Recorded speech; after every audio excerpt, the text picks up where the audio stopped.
السلام علیکم ورحمۃ اللہ وبرکاتہ۔ قرآن مجید کے ترجمے اور تفسیر کی ایک نئی کلاس کے ساتھ میں اپنے تمام مسلمان بھائیوں اور بہنوں کی خدمت میں حاضر ہوں۔ مجھے امید ہے کہ آپ لوگ خیر و عافیت سے ہوں گے۔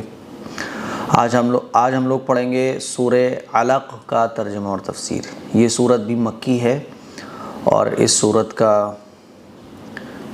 کا جو نمبر ہے وہ ہے 92 اور یہ سورت تو بہت زیادہ مشہور ہے۔ اقرأ بسم ربک الذی خلق۔ اس سورت کے دو نام ہیں، ایک علق اور ایک اقرأ۔ اللہ تعالیٰ نے شروع کی 5 آیتوں میں پڑھنے کا حکم دیا کہ انسان کو پڑھنا چاہیے۔ پڑھائی لکھائی ایک ضروری چیز ہے نا، لیکن آج کل ہم لوگوں نے پڑھائی لکھائی کو پیسے کا ذریعہ بنا لیا ہے۔ پڑھائی لکھائی کر کے پیسہ بھی آئے گا، لیکن پیسے کی نیت نہیں بنانا چاہیے۔ تعلیم کا مقصد ہوتا ہے کہ اللہ اور اللہ کے رسول کے مطابق ہم اپنی زندگی کو گزاریں۔ اسی لیے اللہ تعالیٰ نے پہلا حکم دیا کہ اقرأ بسم ربک الذی خلق، کہ اپنے رب کے نام سے پڑھو۔ جب انسان اپنے رب کے نام سے پڑھے گا تو اس کے اندر انسانیت پیدا ہوگی، پھر وہ پیسہ بھی کمائے گا۔ ایسا نہیں ہے پیسہ نہیں کمائے گا، پیسہ بھی پھر وہ کمائے گا، لیکن اس کا مقصد پھر پیسہ نہیں ہوگا۔ ایک آدمی ڈاکٹر بنا، لیکن وہ ڈاکٹر بنا دنیا کو ذہن میں رکھتے ہوئے، بس اس نے اپنی پڑھائی لکھائی یہی سوچ کے اسٹارٹ کی کہ مجھے اچھا ڈاکٹر بننا ہے، سیلری زیادہ ملے گی، جاب اچھی لگے گی اور پیسہ بہت آئے گا، تو پھر اس کے پیش نظر انسانیت نہیں ہوگی۔ اسی لیے آپ لوگوں نے دیکھا ہوگا کہ ایسے بہت سارے کیسز آتے ہیں کہ مریض تڑپتا رہا لیکن ڈاکٹر نے اس کو ایڈمٹ نہیں کیا، علاج نہیں کیا کہ وہی پیسے لے کے آؤ۔ اور جب انسان اپنے رب کے نام سے پڑھتا ہے جیسا کہ قرآن میں حکم دیا گیا، تو پھر وہ ڈاکٹر بنتا ہے، لیکن اس کے پیش نظر پیسہ سب کچھ نہیں ہوتا، بلکہ انسان کا درد اور انسانیت اس کے پیش نظر ہوتی ہے۔ کسی مریض کے پاس پیسہ نہیں ہے، وہ تڑپ رہا ہے، تو وہ کہتا ہے کہ کوئی بات نہیں، آپ ایڈمٹ کراؤ جلدی سے، بعد میں دیکھیں گے پیسے ویسے کا۔ تو یہ فرق ہے اللہ کے نام سے پڑھنے کا، اللہ کے نام سے اپنے تعلیم کو شروع کرنے کا، اور دنیا کے نام سے شروع کرنے کا، تو دونوں میں فرق ہو جاتا ہے۔ تو پیسہ کمانا کوئی بری چیز نہیں ہے، لیکن سب کچھ پیسہ ہو جائے تو یہ غلط چیز ہے۔ تو سورہ علق میں شروع کی جو 5 آیتیں ہیں، یہ وہ 5 آیتیں ہیں جو سب سے پہلے رسول اللہ صلی اللہ علیہ وسلم کے اوپر نازل ہوئیں۔ حضور علیہ الصلوۃ والسلام غار حرا میں تشریف لے جاتے تھے اور کئی گھنٹے کئی دن وہاں گزارا کرتے تھے۔ تو ایک مرتبہ حضور علیہ الصلوۃ والسلام غار حرا سے گھر تشریف لے جا رہے تھے، مغرب کے بعد کا ٹائم تھا۔ حضرت جبرائیل علیہ السلام اچانک انسان کی شکل میں حاضر ہوئے اور آپ علیہ الصلوۃ والسلام سے ارشاد فرمایا کہ پڑھو۔ تو حضور نے فرمایا کہ میں پڑھنا نہیں جانتا۔ پھر انہوں نے فرمایا کہ پڑھو، تو حضور نے فرمایا کہ میں پڑھنا نہیں جانتا۔ پھر انہوں نے فرمایا کہ پڑھیے، تو حضور نے ارشاد فرمایا کہ میں پڑھنا نہیں جانتا۔ تو انہوں نے پھر حضور کو، حضرت جبرائیل علیہ السلام نے اپنے سینے سے لگا کے بھینچا، ہے نا، اور پھر فرمایا کہ پڑھیے اقرأ بسم ربک الذی خلق۔ تو حضور علیہ الصلوۃ والسلام نے پڑھا اقرأ بسم ربک الذی خلق، اور یہ 5 آیتیں سب سے پہلے نازل ہوئی۔ ان 5 آیتوں کے نازل ہو جانے کے بعد پھر وحی کا سلسلہ بند ہو گیا اور کافی دنوں کے بعد پھر وحی آئی۔ تو آگے کی جو آیتیں ہیں وہ کافی دنوں کے بعد نازل ہوئی، ٹھیک ہے۔ اس صورت میں ایک لفظ آیا ہے علق۔ تو علق کس کو کہتے ہیں ابھی ہم لوگ پڑھیں گے تفسیر، تو انشاءاللہ آگے سمجھیں گے۔ چلیے تفسیر اور ترجمہ پڑھنا شروع کرتے ہیں۔ بسم اللہ الرحمن الرحیم، اعوذ باللہ من الشیطان الرجیم، بسم اللہ الرحمن الرحیم، اقرأ بسم ربک الذی خلق، پڑھیے اپنے پروردگار کا نام لے کر جس نے سب کچھ پیدا کیا ہے۔ سمجھ رہے ہیں؟ تو ہمیں پڑھائی کی شروعات کس سے کرنا چاہیے؟ اللہ کے نام سے۔ اسی لیے بچے کو سب سے پہلے اللہ کا نام لینا سکھاؤ۔ بچے کی ابتدا، پڑھائی کی سٹارٹنگ بسم اللہ سے کراؤ، اور بچے کو دینی تعلیم بھی دو تاکہ بچہ آپ کا انسانوں کا درد رکھنے والا بنے، اپنے خدا کے حکموں کے مطابق زندگی گزارنے والا بنے۔ تو پڑھنے کا حکم دیا جا رہا ہے۔ اسی لیے جب یہ قرآن مجید کی آیتیں نازل ہوئیں تو حضور علیہ الصلوۃ والسلام کے زمانے میں اور حضور کے نبوت سے پہلے آپ دیکھیں گے تو پڑھائی لکھائی کرنے والے بہت کم لوگ تھے جن کو پڑھنا آتا تھا، لکھنا آتا تھا. اور 1400 سال پہلے آپ اگر ہسٹری پڑھو تو آپ کو پتہ چلے گا پڑھنا لکھنا بہت نہ کے برابر تھا. پھر ان آیتوں کے نازل ہو جانے کے بعد حضور علیہ الصلوۃ والسلام کے نبوت مل جانے کے بعد آپ دیکھو پڑھائی لکھائی اتنی عام ہو گئی. پڑھائی لکھائی جتنی زیادہ پھیلی ہے نا وہ حضور کے نبوت کے بعد پھیلی ہے، کیونکہ اسلام نے پڑھائی لکھائی کو پروموٹ کیا. دنیا نہیں جانتی تھی پڑھنا لکھنا، دنیا کو اتنا پتہ نہیں تھا کہ پڑھائی لکھائی کیا ہے. تو اللہ فرماتا ہے اقرأ بسم ربک الذی خلق، پڑھیے اپنے پروردگار کا نام لے کر جس نے سب کچھ پیدا کیا. خلق الانسان من علق، اس نے انسان کو جمے ہوئے خون سے پیدا کیا. انسان کس چیز سے پیدا ہوا ہے؟ علق، جمے ہوئے خون سے. سب سے پہلے اللہ تعالیٰ نے بارش برسائی، بارش برسانے کے بعد اس مٹی سے چیزیں اگتی ہیں، وہ ہم لوگ کھاتے ہیں. ہماری باڈی کے اندر خون بنتا ہے، خون بنتا ہے تو منی بنتی ہے. میاں بیوی ملاقات کرتے ہیں تو وہ منی ماں کے پیٹ میں پہنچتی ہے، اور پھر ماں کے پیٹ میں پہنچنے کے بعد عورت پریگننٹ ہوتی ہے اور پھر بچے کی پیدائش کا سلسلہ ہوتا ہے. 40 دن کے بعد پریگننٹ ہونے کے ایک خون کا ایک جمع ہوا خون تیار ہوتا ہے، اس کو کہا جاتا ہے علق. اب دیکھو 1400 سال پہلے کوئی اتنی سائنس آگے نہیں پہنچی تھی، اس وقت اللہ تعالیٰ نے کتنی گہری بات بیان فرمائی کہ انسان اس چیز سے پیدا ہوا ہے. پھر کس چیز کا گھمنڈ ہے، پھر کس چیز کا تکبر ہے، پھر کس چیز کی سرکشی ہے. پھر وہ جمع ہوا خون جو ہے نا کچھ دن اور رہتا ہے ماں کے پیٹ میں، کچھ دنوں کے بعد وہ ایک گوشت کا ٹکڑا بن جاتا ہے.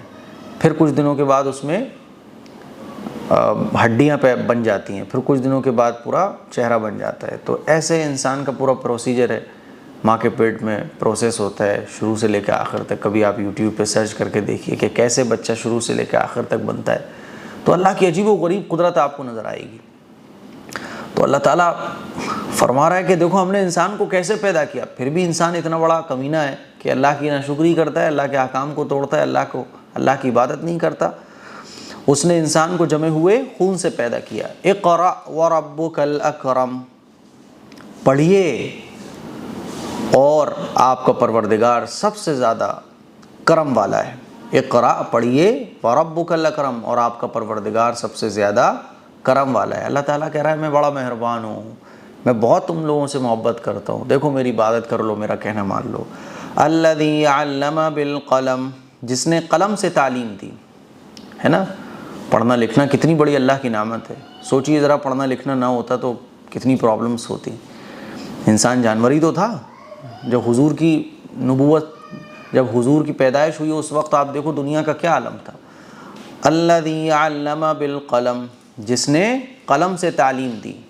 اور اللہ کے نبی صلی اللہ علیہ وسلم کو بغیر قلم کے اللہ نے تعلیم دی ایک معجزے کے طور پر. علم الانسان ما لم یعلم، انسان کو اس بات کی تعلیم دی جو وہ نہیں جانتا تھا. اللہ نے پیغمبر کے ذریعے انسان کو اس بات کی تعلیم دی جو وہ نہیں جانتا تھا، کہ ہمارا خدا کون ہے، ہمارا بنانے والا کون ہے، ہم اس دنیا میں کیوں آئے، ہماری اس زندگی میں آنے کا مقصد کیا ہے، کیا مقصد ہے زندگی کا. انسان نہیں جانتا تھا. عورتوں کے حقوق، بچوں کے حقوق، بیوی کے حقوق، کیسے زندگی گزارنا چاہیے، کیا کھانا چاہیے، کیسے عبادت کرنا چاہیے، انسان نہیں جانتا تھا. اللہ فرما رہا ہے کہ انسان کو اس بات کی تعلیم دی جو وہ نہیں جانتا تھا. تو یہ 5 آیتیں تو شروع میں نازل ہو گئی تھی. آگے کی جو آیتیں ہیں وہ کچھ دنوں کے بعد نازل ہوئیں، اور اس کا پس منظر یعنی نازل ہونے کی جو وجہ ہے وہ یہ رہی کہ اللہ کے نبی صلی اللہ علیہ وسلم جب نماز پڑھا کرتے تھے تو جو ابو جہل تھا وہ حضور کو بہت زیادہ ستایا کرتا تھا، ٹونٹ کسا کرتا تھا، بری باتیں کہا کرتا تھا. ایک دن حضور حرم میں مقام ابراہیم پر نماز پڑھ رہے تھے تو ابو جہل نے آ کے منع کیا نماز مت پڑھو تم، ہے نا، ورنہ میں یہ کروں گا وہ کروں گا. اور ایک مرتبہ اس نے دھمکی بھی دی کہ دیکھو میرے پاس اتنے لوگ ہیں، میں سب کو لے کے جمع کر کے تمہارے خلاف کارروائی کرواؤں گا. تو اس وقت اللہ تعالیٰ نے یہ آیت نازل فرمائی کلا ان الانسان لیطغی، حقیقت یہ ہے کہ انسان کھلی سرکشی کر رہا ہے. یہ ابو جہل کے بارے میں کہ کھلے طور پہ جو وارننگ دے رہا ہے یہ بہت کمینہ قسم کا آدمی ہے اور یہ کھلی سرکشی کر رہا ہے. ارآہ استغنا، کیونکہ اس نے اپنے آپ کو بے نیاز سمجھ لیا ہے۔ وہ یہ سمجھ رہا ہے کہ اس کا کوئی اس سے کوئی پوچھ گچھ کرنے والا نہیں ہے، وہ یہ سمجھ رہا ہے کہ وہی سب سے بڑا ہے۔ اللہ فرما رہا ہے کیونکہ اس نے اپنے آپ کو بے نیاز سمجھ لیا ہے، یعنی وہ اپنے آپ کو سب سے بڑا سمجھتا ہے، تو وہ سرکشی کرتا ہے کھلی ہوئی۔ ان الی ربک الرجعی، سچ تو یہ ہے کہ تمہارے پروردگار ہی کی طرف سب کو لوٹنا ہے۔ سچ تو یہ ہے، اللہ کہہ رہا ہے کہ دیکھ سرکشی مت کر، اور قیامت تک آنے والے ابو جہلوں کو، جتنے بھی ابو جہل قیامت تک آئیں گے، ابو جہل کی صفت والے، ابو جہل کی طبیعت والے، سب کو کہا جا رہا ہے کہ دیکھو سچ تو یہ ہے کہ تم سب کو اللہ ہی کی طرف لوٹنا ہے، اسی لیے اس بات کو مت بھولو۔ ارأیت الذی ینہی، بھلا تم نے اس شخص کو بھی دیکھا جو ایک بندے کو منع کرتا ہے؟ ارأیت الذی ینہی، بھلا تم نے اس شخص کو بھی دیکھا جو ایک بندے کو منع کرتا ہے؟ یہ ابو جہل کے بارے میں۔ عبدا اذا صلی، جب وہ نماز پڑھتا ہے، ایک بندے کو منع کرتا ہے جب وہ نماز پڑھتا ہے، یعنی حضور نماز پڑھتے ہیں اور یہ ابو جہل منع کرتا ہے۔ ارأیت ان کان علی الہدی، بھلا بتلاؤ کہ اگر وہ نماز پڑھنے والا ہدایت پر ہو، نماز پڑھنے والا ہدایت پر ہو، او امر بالتقوی، یا تقوی کا حکم دیتا ہو، ہے نا بھائی، وہ تو ہدایت پر ہیں، پھر بھی وہ منع کر رہا ہے، تو یہ تو کھلی سرکشی ہے۔ تو اللہ فرماتا ہے یا تقوی کا حکم دیتا ہو۔ ارأیت ان کذب وتولی، ہے نا، تو اللہ تعالیٰ یہ جو کہہ رہا ہے نا کہ ایک ایسے شخص کو وہ روک رہا ہے جو اللہ کی عبادت، کسی بندے کو جو اللہ کی عبادت کر رہا ہو، تقوی کا حکم دے رہا ہو، تو یہ تو کھلی ہوئی سرکشی ہے، اور اللہ تعالیٰ اس کی گرفت ضرور کرے گا۔ تو ابو جہل کا حال بھی کیا ہوا تھا پھر آخر پہ، ہے نا، وہ سورہ آگے انشاءاللہ آئے گا، جتنے بھی دشمنان اسلام گزرے ہیں سب کا حال برا ہوا۔ تو اللہ فرما رہا ہے تو بتلاؤ تو کتنا بڑا ظلم کر رہا ہے کہ اللہ کی عبادت سے اللہ کے بندے کو روک رہا ہے نا۔ ارأیت ان کذب وتولی، بھلا بتلاؤ کہ اگر وہ روکنے والا یعنی ابو جہل، بھلا بتلاؤ کہ اگر وہ حق کو جھٹلاتا ہو، وتولی، اور منہ موڑتا ہو، یعنی جو نماز سے روک رہا ہے اس کی خود حالت یہ ہے کہ وہ حق کو جھٹلاتا ہے اور منہ موڑتا ہے۔ الم یعلم بان اللہ یری، کیا اسے یہ معلوم نہیں ہے کہ اللہ اسے دیکھ رہا ہے؟ کلا لئن لم ینتہ، آگے اللہ فرماتا ہے خبردار، کلا خبردار، اگر وہ باز نہ آیا، کلا لئن لم ینتہ، خبردار، وارننگ دی جا رہی ہے ابو جہل کو، خبردار ہو جائے اگر وہ باز نہ آیا، لنصفعا بالناصیہ، تو ہم اسے پیشانی کے بال پکڑ کر گھسیٹیں گے۔ یہ پیشانی عربوں میں عزت کی نشانی سمجھی جاتی تھی، ہے نا، اور آج بھی دیکھو یہ کسی کے سامنے کوئی جلدی سے جھکاتا نہیں ہے، اسی کے سامنے لوگ اپنی پیشانی جھکاتے ہیں جس کو بہت بڑا مانتے ہیں۔ تو اللہ فرماتا ہے خبردار اگر وہ باز نہ آیا، کلا لئن لم ینتہ لنصفعا بالناصیہ، تو ہم اسے پیشانی کے بال پکڑ کر گھسیٹیں گے۔ ناصیۃ کاذبۃ خاطئہ، اس پیشانی کے بال جو جھوٹی ہے، گنہگار ہے۔ ابو جہل نالائقی تو تھا، ناصیۃ، اس پیشانی کے بال، کاذبۃ، جو جھوٹی ہے، خاطئہ، اور گنہگار ہے۔ فلیدع نادیہ، اب ابو جہل جو وارننگ دیتا ہے میں سب کو بلا لوں گا، میرے بڑے بڑے سورسز ہیں، ہے نا، اور میں بتاؤں گا، کارروائی کرواؤں گا، تو اللہ تعالیٰ فرماتا ہے فلیدع نادیہ، اب وہ بلا لے اپنی مجلس والوں کو۔ سندع الزبانیہ، ہم دوزخ کے فرشتوں کو بلا لیں گے۔ دنیا میں تو بلا لے جس کو بلانا ہے، اور جلدی سے وہ وقت آنے والا ہے آخرت کا، تب ہم دوزخ کے فرشتوں کو بلا لیں گے، یا تجھے تھوڑی مہلت دی جا رہی ہے، موت کے فرشتے جو دوزخ والے ہوں گے وہ تجھے لینے آئیں گے۔ سندع الزبانیہ، ہم دوزخ کے فرشتوں کو بلا لیں گے۔ کلا لا تطعہ واسجد واقترب، ہرگز نہیں۔ اب اس آیت میں حضور کو تسلی دی جا رہی ہے، اور کہا جا رہا ہے کہ آپ ایسے لوگوں کو اگنور ماریے، ایسے لوگوں کی پرواہ مت کیجیے کلا ہرگز نہیں، یعنی ہرگز آپ مت رکیے گا، لا تطیعہ اس کی بات نہ مانیے اور ایسے لوگوں کی بات نہ مانیے، واسجد واقترب، اب ایک پیاری سی بات اللہ تعالیٰ فرما رہا ہے، سجدہ کیجئے اور میرے قریب آ جائیے، یعنی حضور کو تسلی دے دی، جتنی بھی پرابلمز تکلیفیں ہو رہی ہیں ان لوگوں کی طرف سے، ان کی بات مت مانو، اگنور مارو، سجدہ کرو اور میرے قریب آ جاؤ۔ اور اللہ نے اپنے بندوں کو جو اللہ سے محبت رکھتے ہیں، کتنا پیار بھری آیت اللہ تعالیٰ نے نازل فرمائی، واسجد، سجدہ کرو، واقترب، اور میرے قریب آ جاؤ۔ دنیا میں آپ ایسے سمجھو کہ دنیا میں اللہ تعالیٰ نے اپنے پاس بلا لیا، دنیا میں اللہ نے اپنے قریب ہونے کا ذریعہ بتا دیا سجدہ، تو واسجد واقترب، سجدہ کرو اور قریب آ جاؤ۔ تو یہ ہمارا ترجمہ اور تفسیر ہو گیا۔ اب آئیے ورڈ بائی ورڈ ترجمہ کرتے ہیں۔ بسم اللہ الرحمن الرحیم، اقرا، پڑھیے، بسمی، نام سے، رب کا، اپنے پروردگار کے، الذی، جس نے، خلق، پیدا کیا، خلق، جس نے پیدا کیا، انسان کو، من علق، جمے ہوئے خون سے، اقرا، پڑھیے، وربک، اور آپ کا رب، اکرم، بڑا کریم ہے، الذی، جس نے، علم، سکھلایا، بالقلم، قلم سے، علم، جس نے سکھلایا، انسان کو، معلم، وہ چیزیں، یعلم، جو وہ نہیں جانتا تھا۔ ٹھیک ہے، آگے دیکھیے، کلا، ہرگز نہیں، ہے نا، یعنی گھمنڈ ہرگز نہیں کرنا چاہیے انسان کو، ان الانسان، بے شک انسان، لیطغی، سرکشی کرتا ہے، الرآہ، اس وجہ سے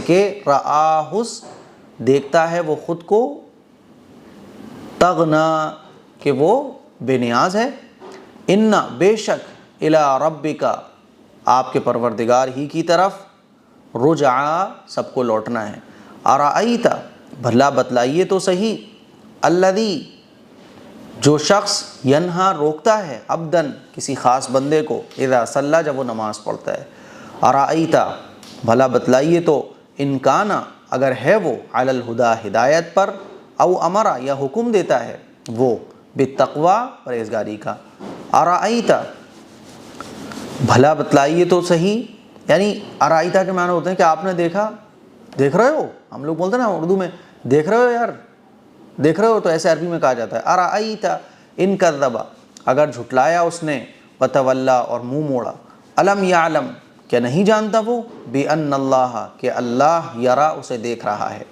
کلا، ہرگز نہیں، یعنی اس کو یہ حرکت نہیں کرنا چاہیے، ہے نا، لئن لم ینتہ، اور کلا کے معنی آتے ہیں خبردار، لئن لم ینتہ، بخدا اگر نہیں، ینتہ، باز آیا وہ، لنسفعا، تو ضرور گھسیٹیں گے ہم، بالناصیہ، پیشانی پکڑ کر، ناصیۃ، ایسی پیشانی، کاذبۃ، جو جھوٹی ہے، خاطئہ، گنہگار ہے، فلیدعو، تو چاہیے کہ وہ بلا لے، نادیہ، اپنی محفل والوں کو، اپنی جماعت والوں کو، سندعز، پھر ہم بلائیں گے، زبانیہ، جہنم کے سپاہیوں کو، جہنم کے فرشتوں کو، کلا، ہرگز نہیں، یعنی آپ مت رکیے گا عبادت کرنے سے اور ان کی باتوں کو دل پر مت لیجیے گا، لا تطیعہ، آپ اس کی بات نہ مانیں، واسجد، اور سجدہ کریں، واقترب، اور نزدیکی حاصل کریں۔ تو یہ ہمارا سورہ اقرا کا ترجمہ اور تفسیر کمپلیٹ ہو گیا۔ مجھے امید ہے آپ کو اچھے طریقے سے سمجھ آ گیا ہوگا۔ اس کو شیئر کریں، دوسروں تک پہنچائیں۔ السلام علیکم ورحمۃ اللہ وبرکاتہ۔